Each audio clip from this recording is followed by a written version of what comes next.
بسم الله الرحمن الرحیم. دا د عشق مجازي په باره کې یو سوال دی او د هغې جواب دی. څو ملګرو رانه وکړله پوښتنه په سبب د ازمېښتنه، ویلې عشق مجازي څه دي؟ دا خواږه دي که تراخه دي؟ ویلې عشق مجازي څه دي؟ دا خواږه دي که تراخه دي؟ د مزې ټال زانګېدي دي، ګوړ کې زهر که شوده دي. کور د غم دی که د نم دی، یا د ویر او سلګو چم دی. خوشحالي ده او که غم دی، تسلي او که ماتم دی. کور د غم دی که د نم دی، یا د ویر او سلګو چم دی. خوشحالي ده او که غم دی، تسلي او که ماتم دی. بینایی نابینایی ده، دا شکر که مټایی ده. بینایی نابینایی ده، دا شکر که مټایی ده. لا علاج بیماری ده، تسلی که دل جویی ده. وایه عشق مجازي څه دي؟ دا خواږه دي که تراخه دي؟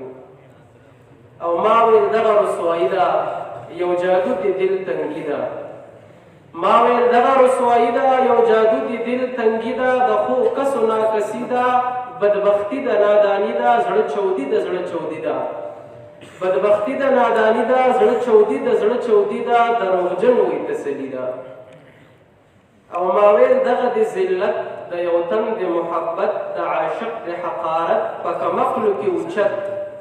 ما ویل دغه د ذلت د یو تن د محبت، د عاشق د حقارت په کمقلو کې اوچت. ستا که هر وي ماتنیت، خو ما ووی حقیقت. او بعضو ویلي دي چې دا د جهنم، بعضو ویلی دی چې دا د جهنم. نه به مرې نه به ویدم، کړې ارمان به د همدم. خود الټی به کړې د دم، کړې ارمان به د همدم. خود الټی به کړې د دم. ښه به نشي په چوف دم، ښه به نشي په چوف دم. او عافي بیا ویم په قسم، نه به مرې نه به ویدم. وی به یار د خبردم، تل غافل ستا د غم.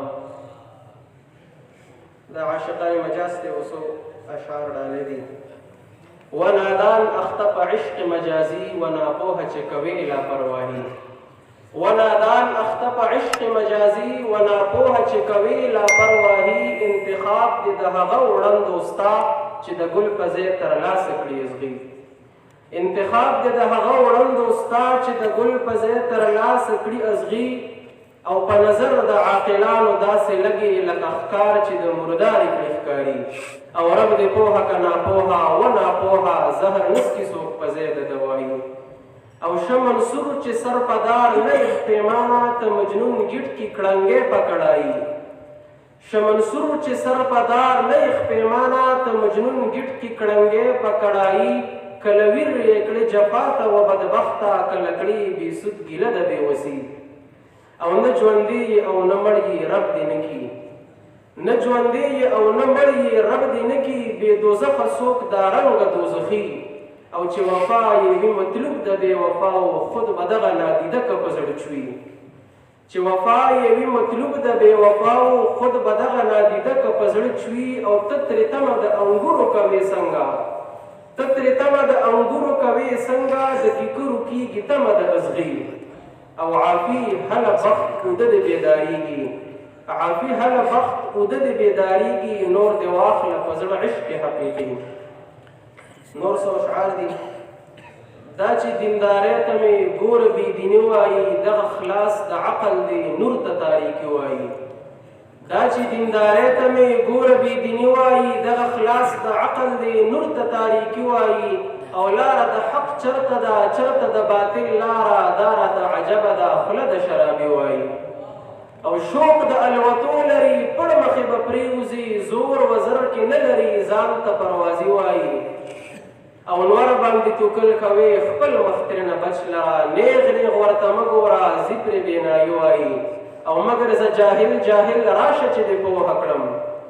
مګر زه جاهل جاهل راشه چې دې پوهه کړم. راشه لږ مې درس واخله، څه ته دانایي وایي. او فکر که پرواز کړي ستا، زه هم د چا کم نه یم. فکر که پرواز کړي ستا، زه هم د چا کم نه یم. ما ته هم عافي وایي، تا ته که غني وایي. نور اشعار دي اوسو. د غني خان چې دښمن دی، زما خوښ د هغه تن دی. نوم ملا لري خوږناکه، خوږ زبانه پاک دامن دی. د غني خان چې دښمن دی زما خوښ د هغه تن دی نوم ملا لري خوږناکه خوږ زبانه پاک دامن دی چې څوک مړه شي بیا امام وي چې پیدا شي مؤذن دی د جنو یارانې نه کړي د جنت حور شوقین دی او ځکه بد په غني لګي جنکو باندې مین دی ځکه بد په غني لګي جنکو باندې مین دی د حلوا یار ملا بولي دروغجن دی او غني کړي پسې ټوقې عافوي کردار لبن دی